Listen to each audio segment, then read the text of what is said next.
বৈচিত্র্যময় পৃথিবীতে কোনো দুটি জীবই হুবহু একরকম নয়। এমনকি একই পিতামাতার সন্তানাদির মধ্যেও কিছুটা সাদৃশ্য থাকলেও তারা কখনোই হুবহু একরকম নয়। তাদের মধ্যে কিছু না কিছু পার্থক্য থাকেই, আর এই পার্থক্যগুলোর পরিবৃত্তি বা প্রকরণ নামে পরিচিত।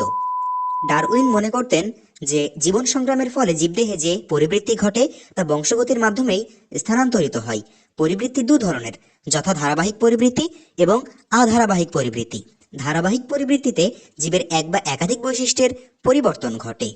এসব পরিবর্তন পারিপার্শ্বিকতার সাথেই অভিযোজিত হয়ে ক্রমশ পূর্ণতা প্রাপ্ত হয় এবং নতুন প্রজাতি সৃষ্টির লক্ষ্যে এগিয়ে যায়।